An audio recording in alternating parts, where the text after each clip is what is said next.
Well, it's been a while since we've been at TLC Florist and Greenhouses in Oklahoma City, but we're back today, and joining me is co-owner Linda Shackelford. And Linda, welcome back to Oklahoma Gardening. Thank you. Now, for those of you who don't know, TLC is one of our new underwriters for 1995 as well, and we're very excited about that, and we look forward to working with you this year, and thank you very much up front for your support.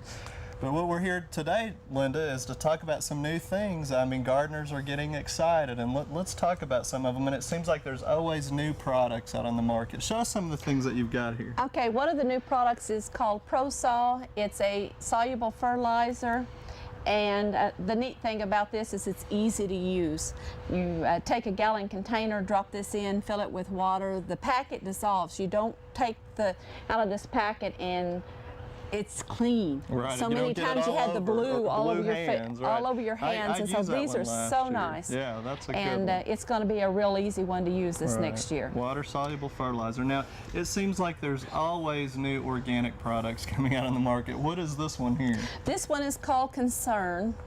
And as you say, it's another organic pesticide that's out on the market. Right. And as usual with pesticides, we like the best product, the least amount that we can use, and we feel that this is going to be a real good natural product to use. I noticed that it's like the soaps and the pyrethrin, so it's really not a new product per se, it's a new company, a new...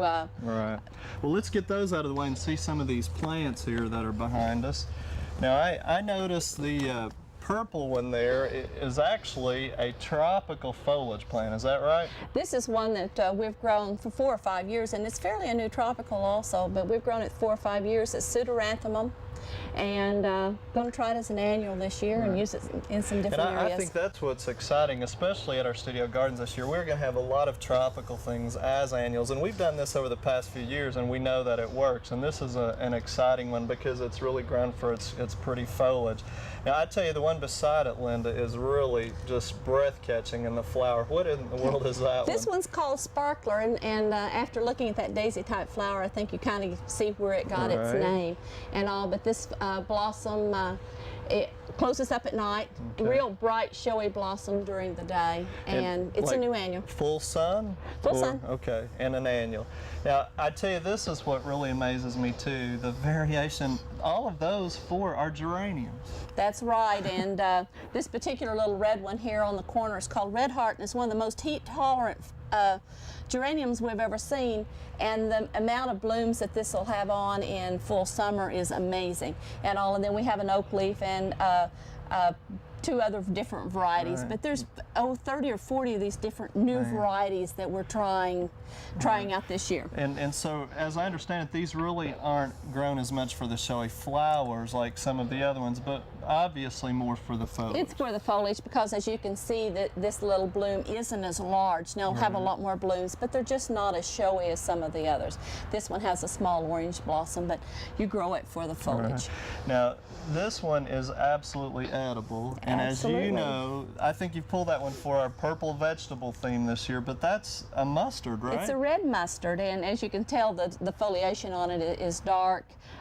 We do a lot of these square flats in the early season to get people in the mood, and they come out and buy their vegetables and go home and harvest them or transplant them either way. So cool season, but I think what people are going to be learning this year with us especially is that there's so many things that are also ornamental in appearance, so they grow right in the flower bed as well. Now, also one of our themes this year is ornamental grasses. And this is one of the little sedges. Can go in a little more shade, but the beautiful foliage. And there again, the flowering stems are extraordinary too. Right, so it's real exciting about all the variation in ornamental grasses, and again, to have some that are for part shade is very exciting too. Now, I tease you about this one. I picked this one. I call that your styrofoam plant.